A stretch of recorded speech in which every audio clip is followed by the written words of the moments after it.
Hi, welcome to 5-Minute Art Tips. Today we're going to talk all about how to lighten your paint colors without using white. So why would you want to do this? Well, when you use too much white in your paint, you'll notice that it kind of has like a chalky or washed out look to it. So we kind of want to avoid that if possible. So in this video, I'll show you how to lighten with yellows, reds, blues, and other shades of colors. So instead of stripping the color, we're actually adding color and preserving the vibrance and depth. And we'll definitely still use white in our paintings. It's not about eliminating white. It's just about having a few extra tools in our toolkit, some extra knowledge, so that we don't default to white, so that we can pull out the right color at the right time. All right, let's get started. All right, so firstly, we are going to lighten with yellow. I have cadmium red, and I'm going to lighten with both titanium white and cadmium lemon. That is so hard to say, cadmium lemon. Now, the final results are going to be different colors. The red and white mixture will be a washed out pink,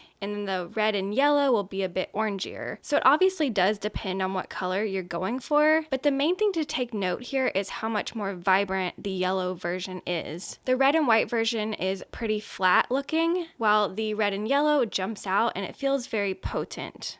Next, we are going to lighten with a lighter shade of that color, meaning here we have oxide of chromium, which is a forest green type color, and I found a beautiful cadmium green. So it's still green, but it's a lighter version and it's a pure color. And then I also have titanium white. There's always a chance that there is white mixed in to a color that you buy at the store, like a fun, bright color. But for example, with cadmium green, I already know it's a pure color. So it's great for lightening without washing out. You can see that the white version is really beautiful too, but if your painting was full of colors like that, it wouldn't look great.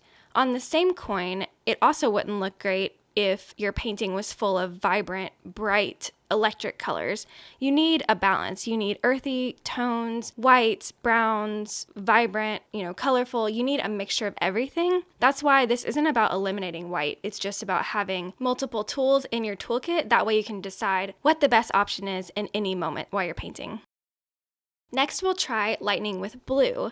So here I have burnt umber, and then we'll lighten with both titanium white and cerulean blue. This brown and blue combo is actually one of my favorites. It does have a blue tint. If you're looking for just a light brown, like boring light brown, the blue tint may not be for you. But I really love how dynamic the blue and brown is. And I could see this being really beautiful for like trees, plants, flowers. I really like to paint with imagination. So if I see a brown tree, why not bring some blues and pinks into that? Like in nature, colors are multiple colors. So if you see brown, it's actually like a mixture of many colors. So it's kind of fun to bring in these tints. But again, there's a time and place for everything. So sometimes you'll need the washed out light brown. Sometimes you'll want the more funky, moody bluish color. So next we're going to lighten with another yellow, Naples yellow. So I have magenta here, and then we'll lighten with the titanium white and the Naples yellow. This is another example where both versions are super beautiful, but something about that Naples yellow version just draws my eye in. It's earthy, it's rich, it's delicious. The left color just feels a bit more amateur and unrealistic because it's so bright. But again, they're both good for different reasons or situations, but I just really love that right version.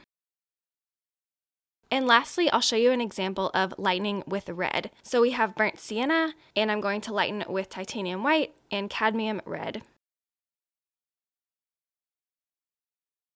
I probably used a bit too much red here, but that's okay. You can see how rich the red and brown turned out. The left one is quite chalky. I actually think these colors would look good together. They're very different, but again, the one on the right just looks full and deep and just really stands out off the page. All right, well, those were a few quick examples of how to lighten without white. I hope this video was helpful. I kind of feel like it's a fun game, like how long can I avoid white, But at the end of the day, white is really useful, and of course, I'm going to use it all the time still. Thank you for watching, and if you like this video, please subscribe, like, and check out my Skillshare course in the description below, and happy painting!